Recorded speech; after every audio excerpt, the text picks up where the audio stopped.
I've seen it a lot. I mean, I just have a soft spot in my heart for some of these craftsmen who it's maybe them and you know an assistant or just them. I had one client. He made custom saddles, and when he was first telling me about custom saddles, I'm thinking, I don't know, that maybe this is not the right client for me to work with. And I went to his shop, and I'll tell you what, he made some gorgeous saddles. And it wasn't just for the cowboy who was running a couple horses. It was for world class performers and riders, and he was getting a pretty penny for it. But we did talk about, because those kind of businesses, 9 times out of 10, they're going to be owner financed. They have to be. And I've worked with owners where uh, they maybe find the right buyer, but the buyer's not bankable. So you've got to figure out how are you going to transfer the equity, so when that proposed buyer gets to a point where he has enough equity in the business to become bankable, and maybe he's saved up some money, and that can work a lot of different ways. Uh, you'll find a you'll find somebody that's willing to finance them for that, and those are tough. Those are time consuming, but that's most. I mean, the reality is that's most of the businesses in the country. Oh Are yeah, I'm with you. I have a soft spot for them as well. It's one of those things where it's like again, someone called.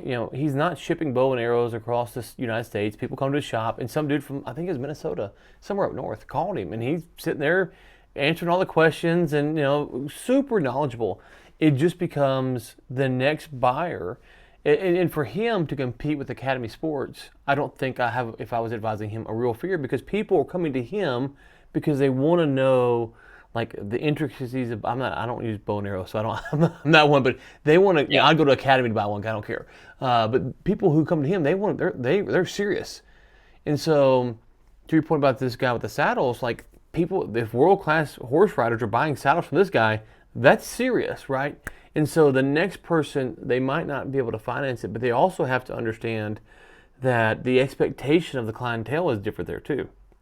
yeah, And that also makes it hard, because if you're owner financing, the new person has to have that same charisma, that same craftsmanship, all that same stuff to make yeah. sure the clientele feels taken care of. And that becomes a different issue than just the financing part of it. Absolutely, because as we've seen time and again, the owner is the business, right?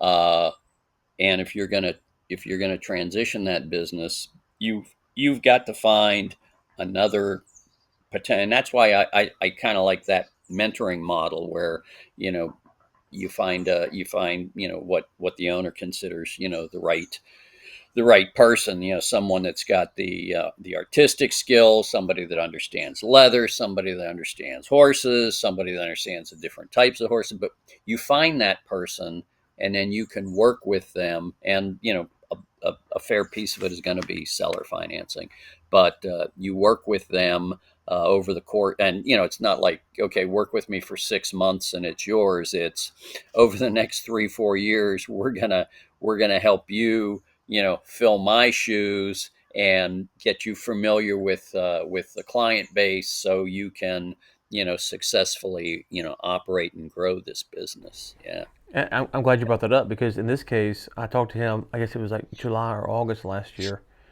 And I say last year, maybe it's this past summer. Yeah, well, I guess it is last year now. We're in 26. So, yeah. So sorry. Yeah. So last July. And he's like, well, I want to be out of the business by December, because slow season starts in January, and the new owner can figure that out and go for him. Like, no, no, no, no, no, no, no, no, no, no, that's not going to work. That's not going to work. You're going to have your busy season, and you need to have the buyer for that season so they understand what's going on. And then you guys show them how to live through slow season, and then probably go through another busy season again. Like you just can't say, hey, the slowest time of the year is January, February, whatever it was. I'm out of here. Figure it out. Like that's just you might. And we talked. I made a joke earlier about Elon overpaying you.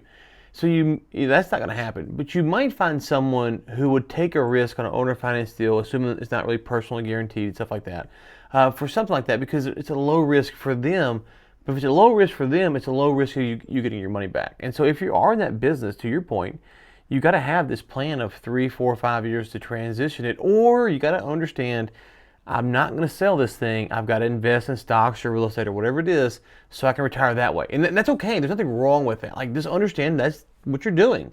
And I think a lot of owners, they're in the spot to where they should be investing in stocks and real estate, and they think they're going to sell, and they don't do, and they don't invest in stocks and real estate enough, and then it's not worth what they need, and then they're in a bind.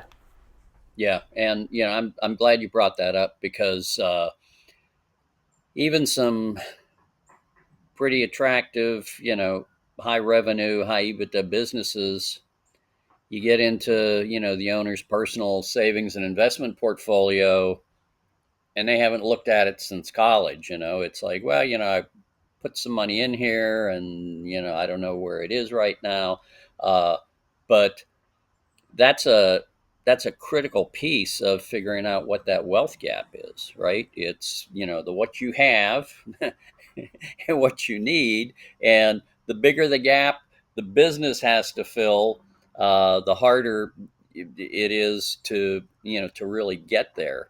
uh, you know and I when I give presentations and things, one of the things I like to leave owners with is you have to have a personal savings and investment portfolio.